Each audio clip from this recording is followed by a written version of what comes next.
Hello, everyone. It's good morning and good afternoon and good night for a few of you. Welcome for one more session. Now we have Kadambar Sahu. I'm pronouncing your name correctly, right? Yeah, you are. Perfect. So Kadabari is our winning designer, and we've been talking about this. Like she won multiple awards. I would suggest you check her profile on LinkedIn. And design leader working as a senior vice president at Value Labs in India. She founded user experience group at Value Labs and is currently leading like more than 50 designers to create world-class and award-winning products and service to have a positive impact in business. So like Kadambari is the perfect profile of a world-class designer, if I can say. And she's like a definitely inspiration for most of us here. He's someone that I believe we aspire to be one day. So Kadabari, the mic is yours. Thank you, Gudane. If I'm pronouncing your name correctly. Um, Yes. so just let me know if you can see my screen. Is it visible? Yes, I can Yeah. see it. So today I'm gonna thanks for your wonderful words, Gudane. It's really nice to share some of my thoughts, practices, ideas towards how might we challenge stereotypes and what I have done in my practice that can be incorporated, which can make more inclusive environments and worlds and everything that we design. So before we go ahead and talk about challenging stereotypes, let's first talk about what stereotypes are and how can that impact us. So stereotypes are these oversimplified, generalized idea that people within certain groups share the same characteristic. Now, there's a lot of problem with this, right? We all know that we fall into various social groups, cultural groups, identity, and various things, but we are individuals at heart. We have our own dreams, aspiration, our qualities, our abilities that are independent of the group, and that's why people don't function solely as a member of group. And this whole idea of just being a part of group and they have distinct qualities is ridiculous. And we've seen this kind of stereotypes in many ways, right? Be it cultural, gender, age, many others. And you can also spot it when you say something like this, like all Indians are, or all women are. Most of the time, it might turn out to be a stereotype. Now, also, let's talk about like stereotypes. If they're positive, are they okay? I don't think so. There are many research which support the idea that stereotypes, even if they're positive, they are negative and they can be harmful. Now let's talk about why we need to challenge it. I did talk about that stereotypes are basically oversimplification of characteristics. It's basically reduction of individuals into just a group and certain characteristics, which means there's loss of individuality and identity when we look at it. This, if it has these stereotypes have negative connotation, it can lead to another place, which is discrimination. And in its extreme form, it can bring about racism, xenophobia, and incite violence. So we need to be extremely careful where and how these stereotypes can take us. Now, talking about as designers, how can we challenge it? According to me, I believe we can challenge it through our work, our attitude, and our practices. And I'm going to discuss some of these today with you. Starting with one of my project, which is sniffing out the differences. So sniffing out the differences is a multisensory installation which actually talks about the modern conception of identity and how differences are created. It also uses a very unusual medium, which is smell, to talk about these sort of differences and identity that we deal with. Today, I'm not going to talk about the installation, but I'm going to talk about how these installations challenge these stereotypes and why these narratives are important. So when this project started, essentially what it was trying to do was it was trying to talk about the cultural identity of India and Indians. And trust me, when I looked at the references, I was in for a shock because most of the time, and literally it shouldn't have been a shock for me because how we represent our country in most of the popular media was very exotic. It was so stereotyped. It's like, you see India, you look at like busy bazaars, overcrowded streets, Taj Mahal, then you see hermits, you see snake charmers and elephants. I'm sure they are part of India, but they are not the India. They're not all of India.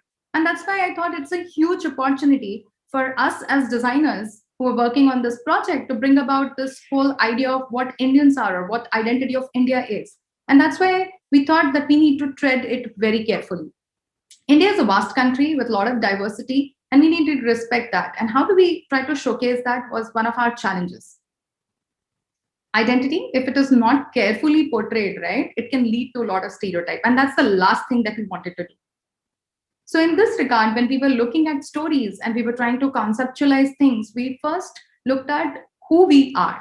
And as Indians, and with current things that are going on, mobility, progress that we have done in our country, what really happens is we live in certain part of the city or certain part of the country. Then for education, we go somewhere else. We are working somewhere else. So it's a lot of mobility that takes place. Now, what really happens is each of these regions have their own culture and they infuse with our own cultural identity. And then when we call ourselves just belonging to one ethnic group or one particular region, it's basically reductionism. So we thought to challenge this sort of thing through our installation, and we did it through Identity Stories, which is basically chronicles of everyday Indian. We also wanted to talk about not just people who are like, let's say great achievers, but some people who are like just common Indians, and in urban setting as well, from and even from villages. So we took one of our protagonists. We had two people whom we spoke to. We conducted good amount of research to understand their backgrounds, how mobility has brought about these changes in their identity, and we broke them down into small pieces of stories, which in itself were very light. But the actual thing really questioned and created dialogue among the audience. And it was about, first, who does the city belong to? Or, why are we creating a lot of problems when people come from different parts of the country? So there's been a lot of xenophobic tendencies when you see in terms of, migration. And this was being questioned with this particular installation. The whole part of identity was being questioned, where you're not talking about just a place you were born in or the ethnic group that you belong or language you just spoke. So it was amalgamation of everything. Apart from that, it also challenged the gender stereotype strongly. If you see, women around the world have been portrayed as settled only when they're married and they have kids. In this particular installation, our protagonist is a person who was born in a small town. She goes through various different cities and places to learn to actually create a career for herself. And she is the aspiration. And she's like many Indian girls today. And in her installation and in her biographical installation, she talks about that I am settled right now and I am looking for my Mr. Right. Where she's talking about she is looking for her partner, but it's not because she want to get settled. This whole thing that she's complete stands out very strongly in this narrative. And that's good. We need to bring about these kind of narratives to empower our girls, to make them understand that it's not just settle what meaning we need to give when we are only married and we have kids, but it is more than that. And how do we talk about ourselves? This also resonated with a lot of audience that we had, the younger audience who came to visit and saw this installation. The second I would want to talk about in this series of installation was one where we were talking about these struggles and deep divisions in the war-torn region, the conflict zone of Kashmir. At this point of time, we wanted to make sure that we are representing people authentically. There's no exaggeration for just winning sympathy. And for this, one of our teammates, Devanshu Bhome, he actually went to Kashmir, stayed with the people, did his research, wrote those poems, which were part of the installation. And then he checked and validated for the emotionality. We were very conscious about not exaggerating. When we're dealing with sensitive subjects, we always need to look for this thing, that we're not exaggerating to win sympathy. We shouldn't do anything for popularity or for personal gains. When we are trying to portray people, we should do it authentically. And that's what the whole care aspect of Mir Abdul Attarwala installation was for us. While these two installations talked about people, right? And I think the direct opposite of getting anybody's stereotype or creating stereotype is actually getting to know people, and that can be done through research, by empathy, by actually having unconditional care for people you're designing for and people that you are representing. So that's what these two installations talked about. Now I'm going to talk about the extreme thing, which was Jallianwala Bagh. So about 100 years ago, Jallianwala Bagh massacre happened. Um, and basically, what the story went like this, where General Dyer came in, he blocked the exit and the entrance and fired indiscriminately on people who were innocent, who were just peacefully demonstrating. When we question that how some human can actually stoop so low to fire on people who are innocent, women, children, who are just peacefully demonstrating, the only thing that comes to our mind when we look at this is that sometimes these discriminations means that you're reducing people to just others, and then you stripping them of their individuality and personhood. Only then you can create such kind of violence. And Jallianwala Bagh for us was not just an installation where we are just looking at our past. We are seeing today in popular times the kind of polarization that's happening around in the entire world, and that's how this installation deals with. This installation is not just about going to a historical story and talking about it, but it is actually about digging the past. So if you look at the installation, it is actually like an excavation site that you would go, and then the artifacts that you would unearth. It's about going into the past, understanding it, so we can avoid any sort of these kind of discrimination in the future. And that's what the subject of Jallianwala Bagh dealt with. While this is like a place where we are directly dealing with identity, we're directly dealing with xenophobia, and directly dealing with a lot of these sort of social issues, we do have scope even in our regular UX work. And when I say that, trust me, we have a lot of impact when we are designing systems and applications. Our software applications, our designs have huge impact on it. Let me first talk about like a simple tool that can be totally be used to stereotype and mislead, and that's persona for you. When I look at majorly many junior designers, what they do is they think that persona is a hypothetical fictional character that you create to spin around a story for your particular design. Partly yes, partly not, because how we use it is not about just creating something which is fictional. How we go about solving this sort of problem of not stereotyping is by first understanding the business requirement or the requirements, constructing something which is, yes, hypothetical at the first phase. But then what we try to do is we actually go ahead, conduct research, we talk to people, we understand their life, their day in life, their pain points, their issues that they face, how it is about looking from their point of view. We empathize with them, and then we aggregate those behaviors, and then we create persona. Also, another issue that I have often seen when people construct persona is generally he. And it comes from historicity in a way, because in language earlier, when we used to talk about he, it used to be universal. And when we talk about she, it is generally a niche, which has changed, right? We do talk about they now as users, and we have shifted strongly from he to they. It's not just language though, but it is also the mindset and perceptions that we bring into the table when we are designing. Because if we have something in our mind, and if we always think about him, then we will design always for him, and we will lose out a lot of different aspects that we need to consider for careful design. Speaking from our examples, when we look at designing any system, product, or services, we look at it from a broader angle. We look at it from service design. We look at it from universal design principles. And what do I mean by that? When I'm saying creating for all, it's not designing generically. It is about understanding the whole system, the ecology, and whom are we impacting when we are designing. End user, designing for end users is only a part of the story. How should we create? How might we create for people who are impacted through it? And for this, we classify them into various personas that can come up based on what kind of impact it will create for them. So, for example, we have customer persona, people who would pay, people who are decision makers, people who are primary users, people who might be supporting in this particular application or system or services. There are also people who are not going to come to your system or your application, but they are directly impacted. And they are called serve persona. So let me talk a little bit more about what serve persona is. Let's say that we are designing something for doctor, right? But if you're designing an instrument for doctor is going to use it on patients, and that's how the impact would come along. It is going to be impacting the patient, and patient need to feel comfortable when these kind of tests or whatever doctor is going to do.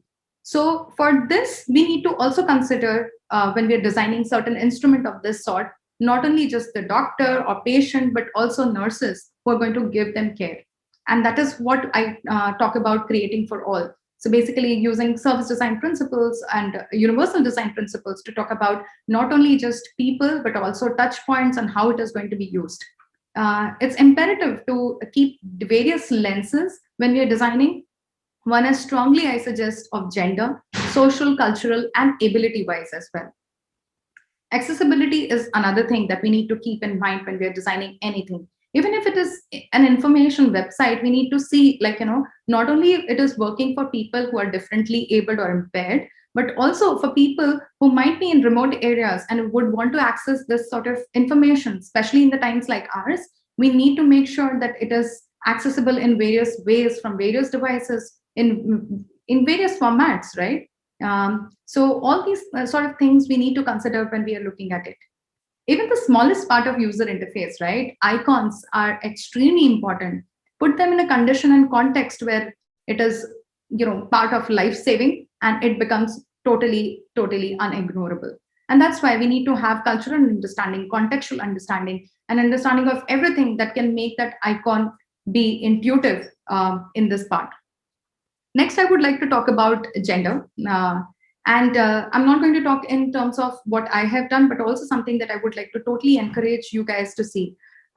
Just a part about infrastructure, right? Women and men use infrastructure very differently. And these sort of case studies that you will find in some of the articles like Cities for Women and 99% Invisible, where they have totally devoted this topic. Now, let me come back not only on this, but how did we incorporate? While I did talk about persona, I did talk about persona ecology and service design and universal design principles that we apply in our design. Let me now talk about privacy concerns, and specifically taking an example of voice enabled interactions that we were doing in one particular project of ours. So at this point of time, we did our research. We knew that the device was quite new. So we also spoke to the hardware vendor. We understood each and everything about the device, and we also understood about the context. Now comes the part where we are actually creating scenarios. When we were creating scenarios and stories, what we really talked about is I can't really not emphasize the part of role playing. So here we were testing conditions as to how things can be. While it is extremely fun to do this, what really got to us was a great insight which we were looking at. Now here what we were trying to look at is that there's a technician who's taking some of the information from a person. The first instance, we took the person as a man, and we took all of these things from there. Later on, the same thing, when we switched it with the women, we had this heightened sense of privacy concern that came into fore. I'm not saying that men don't have privacy concern. It's just that when we switched the character to a women, it was much heightened. Not only that, we also looked into the context of that what if there are problems in terms of when we are looking at environment where there is a lot of noise. How do we talk about that? How do we take information on those scenarios, and what can be different modalities that we can use and try to make this thing inclusive? So not only we used voice enabled interactions, but we also made sure that we are using other secondary interactions baked into it. So people, if they have problem with the surrounding, or let's say one fine day the person who's supposed to give the information has sore throat, how would that conditions be like? So systematically we looked at each and every scenario, and these scenarios we constructed to test it out. And that is how I think that inclusivity can be brought about, by understanding the scenarios, understanding the context, and then bringing out solutions to it. Let me now talk about some of the other things, which is attitude and practices. we need to challenge stereotypes head on. And this can also mean the way and what we practice. So, for example, let's talk about designers. There's this huge demand for people who are unicorns, people who can do everything from icon to UI to interaction to research to everything under the sun. But we challenged this. When I was building the team at Value Labs, we looked at, how should we create an inclusive environment so people can contribute, at their best, and comfortably in a way that they are challenged in the way that, the problem requires them to think, but not in a place where they go in a very different direction. So rather than fitting people into the roles, what we tried to do is we looked at people's abilities, and then we tried to look at, where they can contribute. And that's one of the ways we broke stereotype in terms of not having a unicorn set of designers, but designers who come in and then they discover themselves as whether they're interaction designer, animators, whatever they are, based on their preferences. We try to model them and create space for them so they can do their best work. Let's now talk about something which directly has impacted me over years of my life that I have lived. First thing was when I was doing my bachelor's in technology, and I was an engineer at that point of time. Many people told me, "Oh, you're a girl and you're an engineer." So I was like, "Yeah, there are many people like me." So that was one stereotype that people held strongly during those days, that engineers mean men. Apart from that, when I grew up and I went into design, and then when I traveled abroad and met people, people were always like, "Oh, you're Indian and you're a designer." I thought Indians are generally engineers, or I've never come across any Indian designers. But what was said in the surface, there were a lot of other connotations, which meant, "Are you good enough? Is that really something that Indians can do?" So there's a lot of these undertones which were there with these kind of statements, which I could feel. Now, we don't mean that always their stereotypes can only come from other side. Sometimes it is also within from our group. There's so much of colonized mindset that I had to deal with when people said that, "Oh, we can't be as great as them." And I said, "Then why? Why not?" And maybe you cannot be, but I can. Because the problem is that if you do not challenge these stereotypes, it will not only limit you, but generations. And that's very negative thing, right? So we need to take these as challenge and then build ourselves and empower people around us. So this was head on, a challenge through my work, which won a lot of recognition, which won a lot of business impact in terms of positive, creating business impact positively. And that's why I could prove these people wrong in terms of how you can impact. It's not skin of your color or nationality. It's about who you are and what you are practicing, right? Your abilities and your skill set and your mindset and behavior, that will define where you go and what you create for yourselves. Next, which most of the designers will encounter and have encountered, is that designers make things pretty or beautiful. While this might irritate us, but we need to take this as an opportunity to really create awareness about our discipline, to let people know that what we really are capable of and what is the value of design. For this is something of a personal mission to me as well, which I am doing currently, taking Value Labs as our platform, and my team User Experience Group as people who come together to create awareness.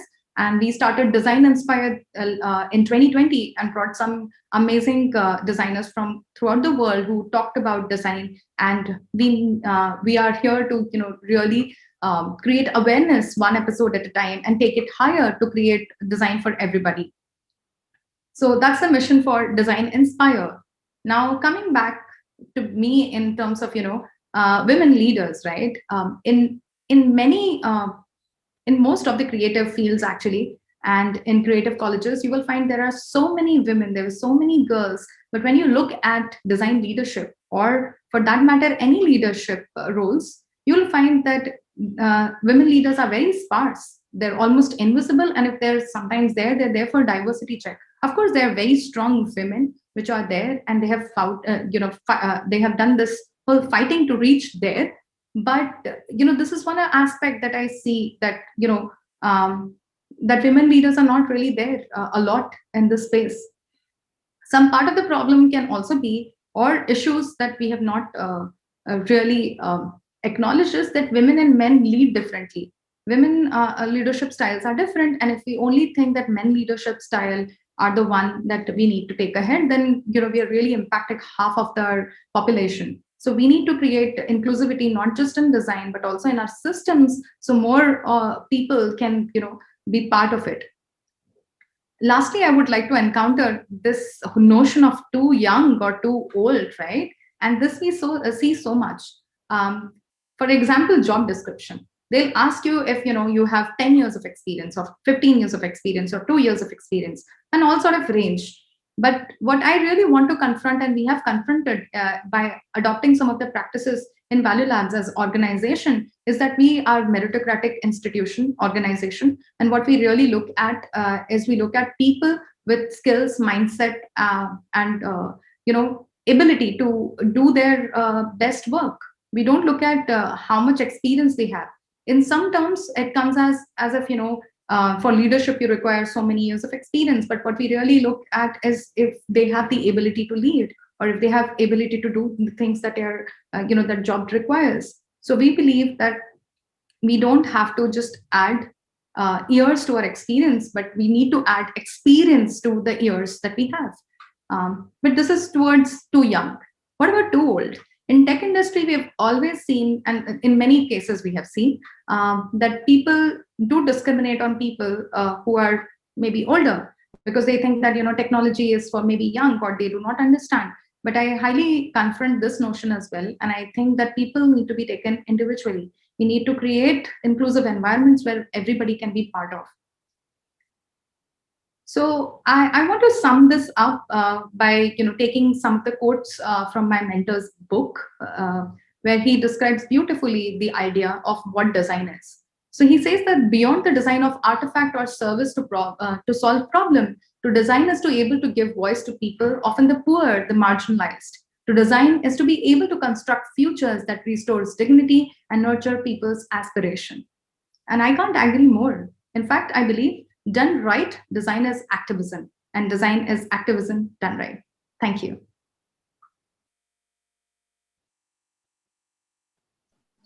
Oh, fantastic closing.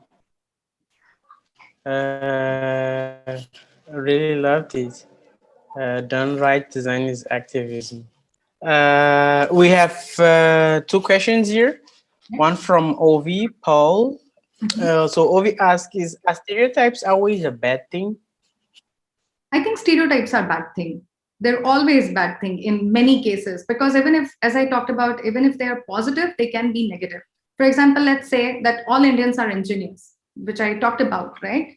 So we are restricting the identity of Indians per se, that they're only engineers and they're not capable of doing anything else. Even if that might be positive in certain cases, it restricts us, right? By not pursuing the chances or opportunities that may be offered in the other field. So that's why I think even if when it is positive, it is negative. We need to consider people as individuals with different preferences, orientations, goals, abilities, and give them the opportunity to come up with best that they can do in their lives. Okay, thanks. Then the next one is from Ifoloa. Sorry if I'm misspelling your name. Is asking, how can one manage or handle backlash as a result of challenging stereotypes? Oh, I can't tell you how much I have also been in there when as I talked about, right? It should be done through three aspects which I have dealt in my life: through attitude, through work, and through practices. Attitude should be that if people tell you that you are not good enough, or because you are from certain nationality, race, ethnic group, or whatever, you need to just call that out as bullshit.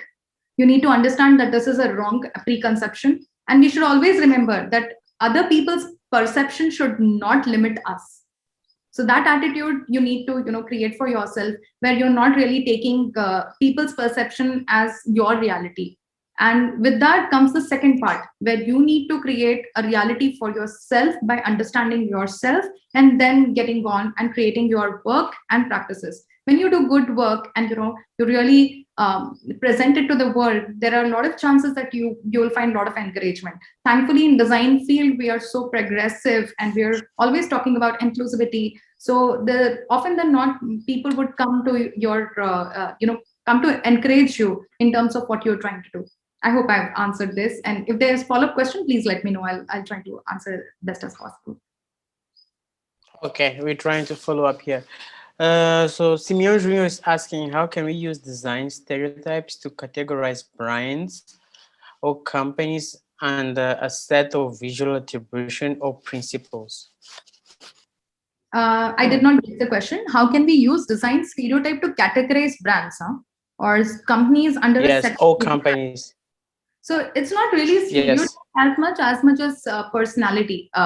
So when we try to look at, like for example, let's say one of our project was creating Valulab's brand personality. So we're not really stereotyping. What we are trying to what we are trying to do is effective communication.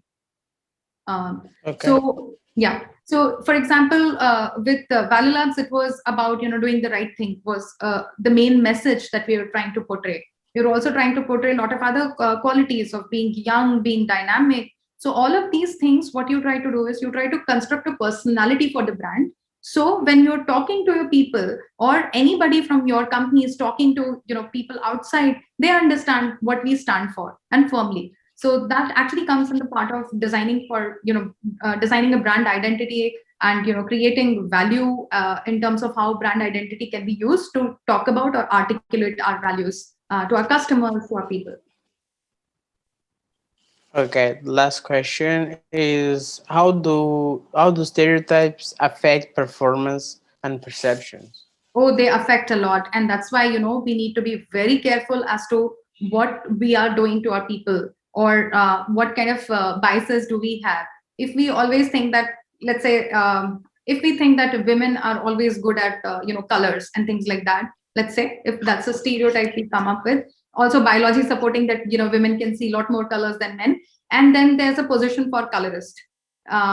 Without even testing our assumptions in terms of who is better suited for the job, if I come with a bias that I only want a women candidate, then it can be a problem, right? We need to create environment where we test our assumption when we see who is better suited for the job. It should be from the meritocratic angle when we look at these sort of things, right? So if we come with bias, it can be problem. Even same thing with leadership, right? If we are looking at a person who might be very young but is suited for the position, and if they can lead with brilliance, then why not? Why make this a problem, a hindrance that this person requires like 10 years or 12 years of experience?